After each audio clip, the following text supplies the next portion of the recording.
mind a mouthwash? Thank you, Yes, nurse. Doc. Look, I have to ring you back when things cool down. Yeah, bye.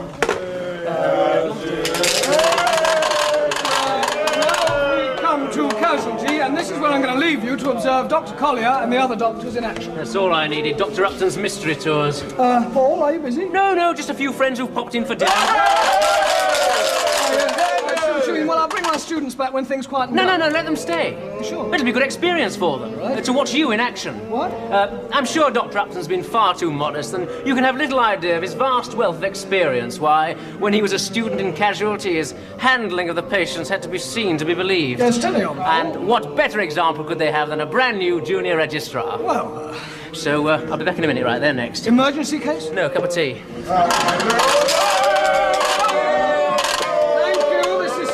Hospital, not Stamford Bridge. Bloody referee! Any more of that and I'll send you off. Right, now when you're dealing with outpatients, you must remember that the vast majority of them will be ill at ease. So it's very important to give them plenty of reassurance. Skinner, would you take this gentleman, if you go with this doctor, and stoop to the waist? Right. Now, the man in the pinstripe suit. Diagnosis, anyone? You're probably wondering how I can diagnose without an examination. Simple. He is suffering from acute anxiety neurosis. In other words, a queue jumper.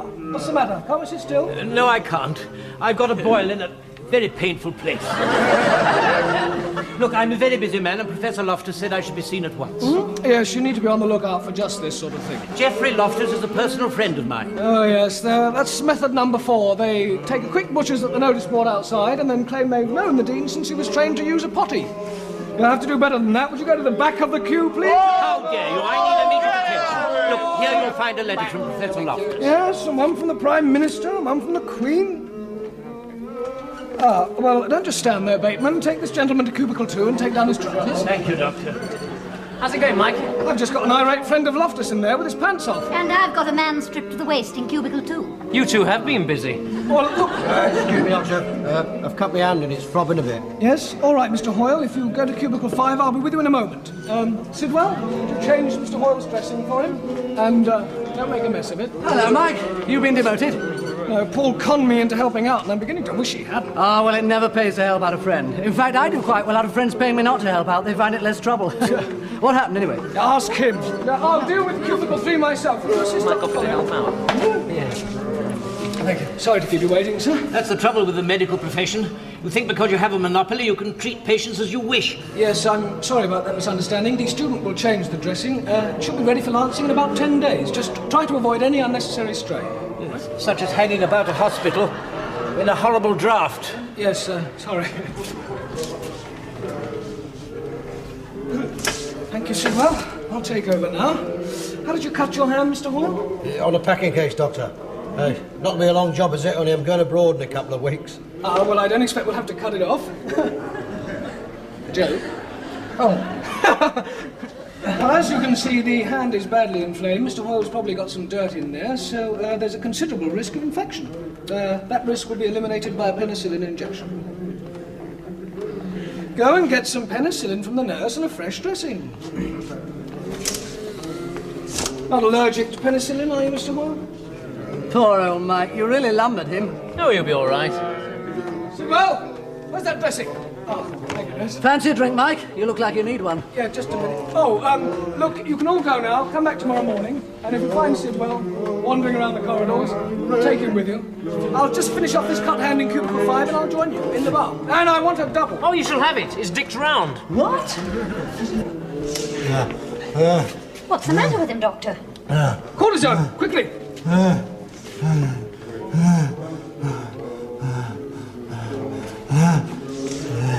Will he be all right?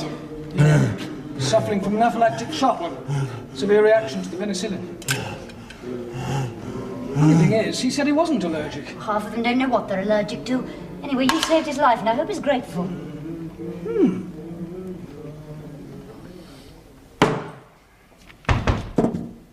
Come in.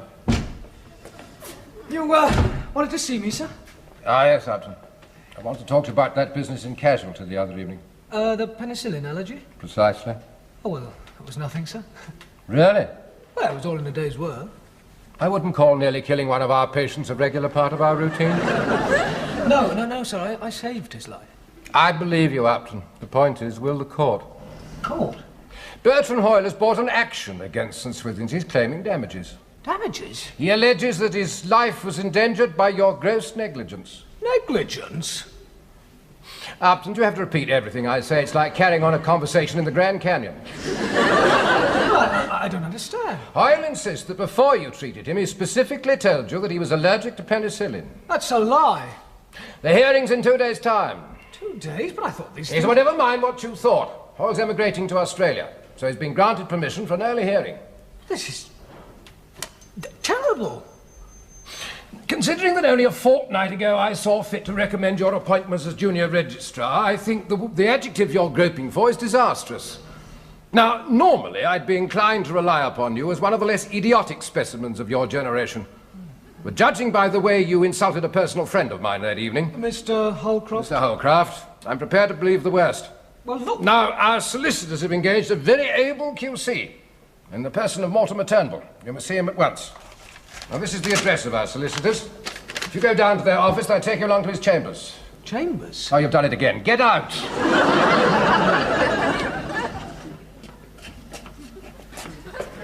Mr. Turnbull won't be long. He's just getting a divorce. Are you black or white? Coffee. Oh, white, please. No sugar. That's just as well. There's none left in the machine. I could probably find the odd lump in the petty cash box, though. Ah, is Mr. Turnbull coming now? Afternoon, Mr. Turnbull. Decree nice high, 1 minute 25 seconds. Who's this, Wiggers? Dr. Michael Upton, St. Swithin's Hospital. Oh, yes, you're my gross negligence. Mortimer Turnbull, how do you do? Wiggers, see if you can wring some coffee out of that wretched machine. You'll find some sugar in the petty cash box. Now, do sit down, Doctor. Do sit down, tell me all about yourself. You'll find my bench-side manner irresistible. Very good. Well, what would you like to know? Oh, why you did it, of course. No. Now, tell me what happened on the night of the 3rd when you were working in casualty. Well, I wasn't actually working in casualty. I was just passing through with a group of students. And pray, what has taking a shortcut through casualty got to do with what actually happened? Well, a colleague of mine, Dr. Collier, asked me to help out. They were busy. I see. And doubtless if you'd been taking a shortcut through brain surgery, you'd have stopped and given them a hand as well. I think that might have been going a bit far. Yes, I think perhaps it might. Well, now, let's see. They've established that the casualty ward was exceptionally busy that night. Oh, yes, like a madhouse. And drunken football supporters. Yes. So busy, in fact, that they were obliged to enlist your assistance. Yes. Assistance which, shall we say, was rather impaired by the fact that you'd been out for the best part of the evening carousing with your student friends. I'd been on duty for 5 hours at the time, and the only bit of carousing I'd done was with a cup of coffee out of a machine. Coffee won't be a moment, sir. Yes, all right. Well, get on with it, Wickers. Quick as I can, sir. Right, now, tell me what happened with Mr. Hoyle. Well, I read his medical notes, and he was taken to a cubicle. I then examined his hand, and apart from being badly cut, it was also inflamed. You and he were alone? Well, not initially. I had a student there with me. I wanted to give him some first-hand experience of working in casualty. That's what we were doing in casualty in the first place. You said that if Hoyle gave you any trouble, you'd cut his hand off. That's a complete lie. No, not now, Wickers, not now. So, Mr. Hoyle is a liar, is he? Yes, he is. Why did you threaten to cut his hand off? I didn't. He seemed over-anxious, so I tried to put him at ease by telling him that we wouldn't cut his hand off. It was a joke. Oh, I see. And I dare say the fact that Hoyle very nearly died struck you as being particularly amusing. Now, you injected him with a dose of penicillin in spite of his telling you that he was allergic to it. No, he said he wasn't. Oh, the medical student can, of course, verify that. Sugar, Wickers? Well, no, he'd gone to get the penicillin. I looked in the cash box, sir. Couldn't find any. How convenient, Dr. Upton. No witnesses to your gross negligence. Don't you find that as being suspicious, Wickers? Well, it is very peculiar, sir. Yeah, exactly. Sorry about that, Mr. Turnbull. Get some more. Look, if a man tells me that he's not allergic to penicillin and there are no medical notes to contradict him, then I believe him. I mean, why should a man knowingly put his life at risk? Why indeed, Dr. Upton? Machines ran out of coffee, sir. Will a hot chocolate Oh, get out! Dr. Upton, I put it to you, are you not guilty of gross, dare I say it, criminal negligence with regard to your treatment of Bertram Hoyle? He came to you for care and attention. You laughed at his pain, you abused him, threatened him, you then injected him with a dose of deadly penicillin and practically killed him. What plea of mitigation can justify such heinous actions? I put it to you, Dr. Upton, that your entire evidence has been a tissue of lies designed to hide your culpability. Professor Loftus, sir. Good morning. Everything all right? I was wondering if you'd arrived at any conclusion. Oh, yes. He's obviously telling the truth. We'll win.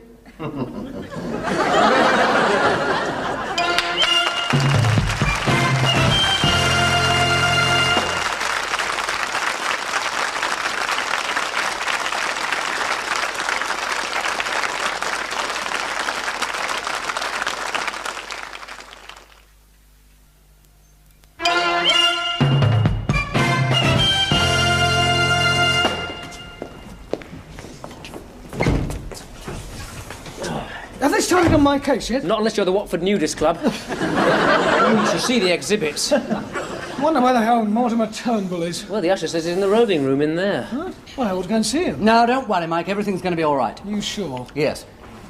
Yes, of course it is. Come in. Come in, Upton, come in.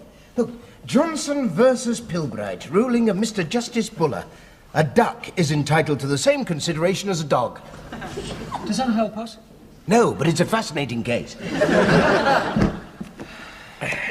What are you looking for? Oh, precedents, lad, precedents. You can't have too many of them. How many have you got? None. You wouldn't consider pleading temporary insanity, would you? Now listen. What I need is a large scotch. What Mike needs is a small miracle. Oh, he'll be all right.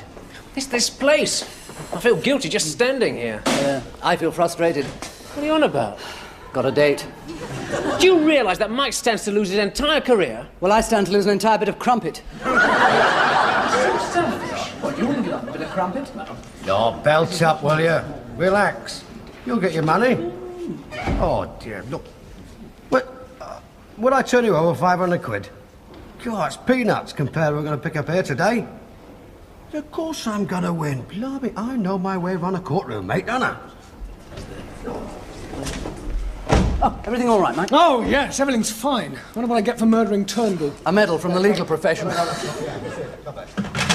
Oh, my God, they're starting. How do you know? Well, there's Hoyle just going into court with the usher. Hoyle? I just heard him on the phone. And then he said he knew his way around a courtroom. Yeah, he set you up, Mike. Mr. Turnbull, you've got to stop the case. Oh, no need to panic, Upton. We'll give him a fight. No, you've got to get in the German. They have Hoyle Relax on now, Upton. Get your friends to buy you a tea. Nothing stronger, mind. Don't want you falling over in the witness box. No, listen. Just wait until you're called. Where's the junior? The law books. What? Well, if it's happened before, if he's tried it before, there'll be a record of the case. Precisely. Exactly. Oh, Lord, this will be like cramming for the primary all over again. It could be worse. His name might be Smith. Hoyle. Well, I displayed my credentials to the sister, who told me I'd be seen immediately by a doctor. Meanwhile, I took my place with the other patients. Other patients? Was the casualty department busy? Well, it seemed to be. There was a lot of patients hanging about, and all the staff running about all over the place. I see. Hardly ideal conditions for a careful diagnosis. Any luck, Paul? No, there's only one case here involving anybody called Hoyle. Oh, we only need one case. If it's the same Hoyle, he must be 120 years old. What about you, Dick? Did you know that if a woman was pregnant and she wanted to go to the lavatory, she can ask a policeman to lend her his raincoat? Dick! Sorry. You know, this could take days. We've got to get an adjournment. I said, why don't we ring Loftus? Oh, he's had a meeting with the Board of Governors. Yes, but Turnbull would certainly listen to him.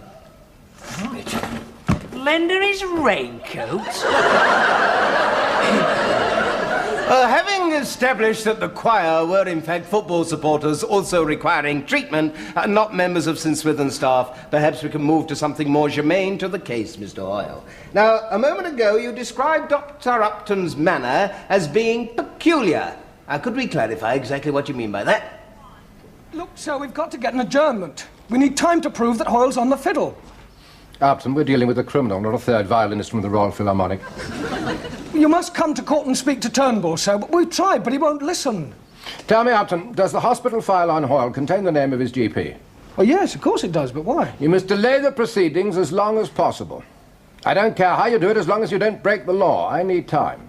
He says he needs time. If he doesn't get here soon, he'll be doing time. Look, sir, we need you here now. Prolong the proceedings, Upton. I want the casualty department file on Bertram Hoyle, and I want it immediately. Well, what's he going to do then? I don't know. What did he say? I don't know. Did he believe you about Hoyle? Yeah. Well, didn't he say if he was coming? No. Well, do you think he will come? I don't know. He said we've got to spin it out. How do we do that? I don't know. That's 1 yes, 1 no, and 4 I don't knows. Dr. Michael Upton. Good luck, Mike. Good luck, Mike.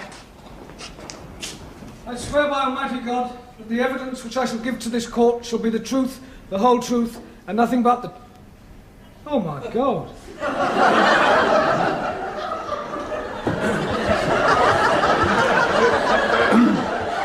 Dr. Upton, you are Dr. Michael Upton, currently practicing at St. Swithin's Hospital. Yes, my lord. I'm glad you're practicing, Dr. Upton. Are you getting any better?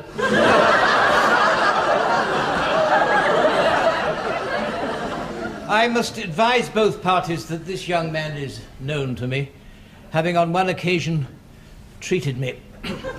Does either counsel have any objection to my sitting on this case? No, my lord, we have no objection.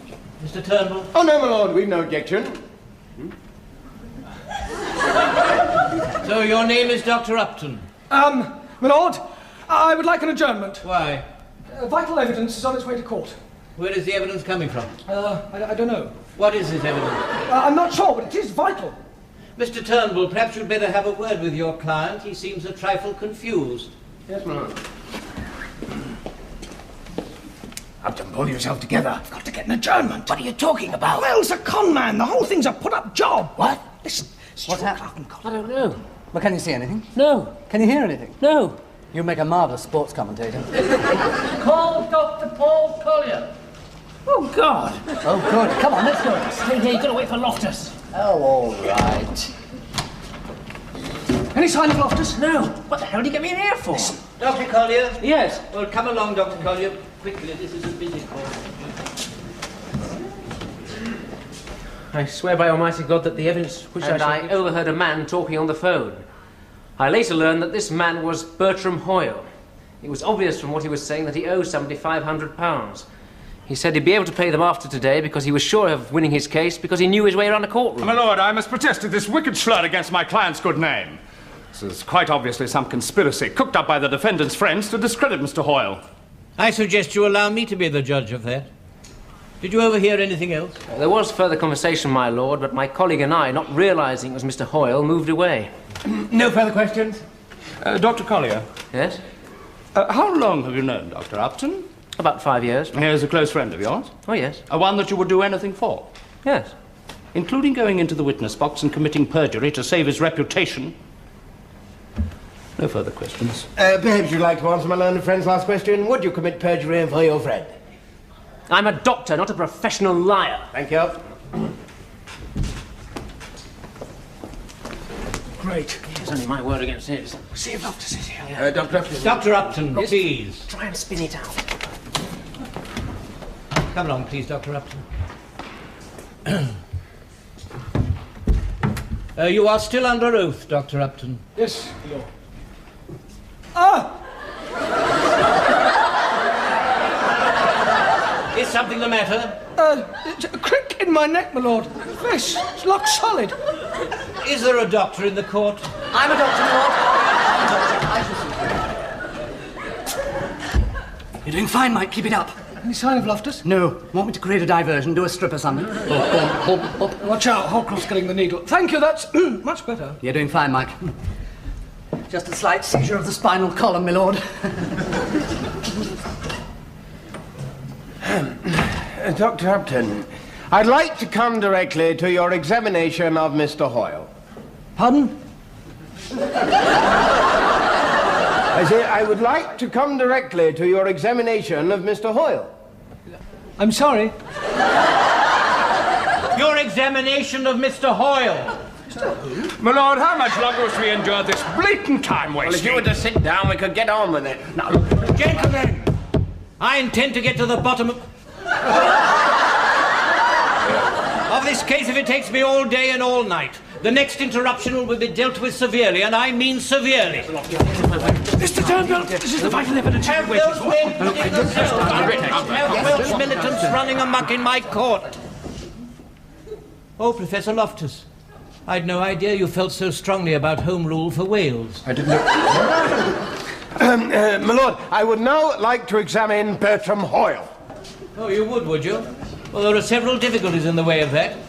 In the first place, you've already cross-examined Mr. Hoyle, and in case you've forgotten, your own client is still in the box. My lord, I assure you that the interests of justice in this case can only be served by the immediate re-examination of Mr. Hoyle. Oh, very well, Mr. Turnbull. Mr. Hoyle, would you please?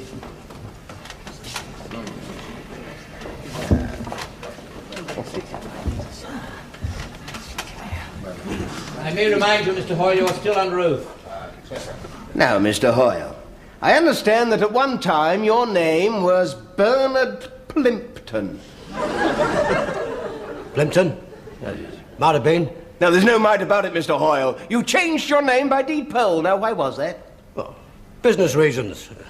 No law against that, is there? Business reasons. How true, Mr. Hoyle, how true. Or should I say Plimpton? Yes, you certainly know your way around a courtroom, don't you? Plimpton versus the Bradford Canneries. You were awarded £10,000 as a result, damages as a result of their negligence. Plimpton versus the Monmouthshire Water Board, £7,000 damages. And Plimpton versus the Liverpool Bread Company, £5,000 damages.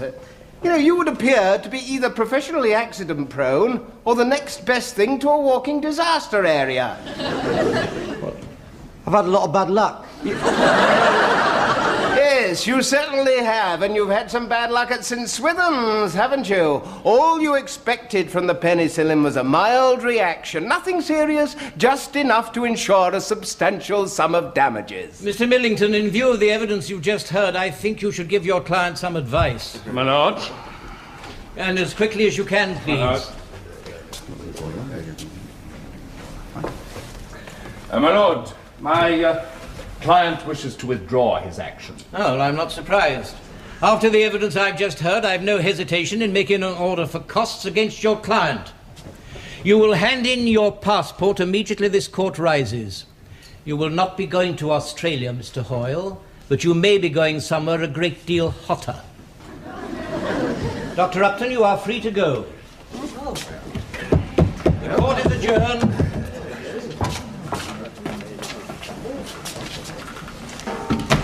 Well, it was simple, really. We hadn't been able to find anything on Hoyle in the law books, so therefore, if he'd been involved in any previous cases, it was under another name.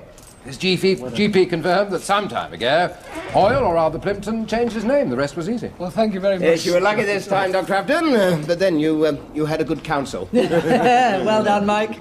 Well, mustache, crumpet at 4. Or you'll get indigestion eating between meals.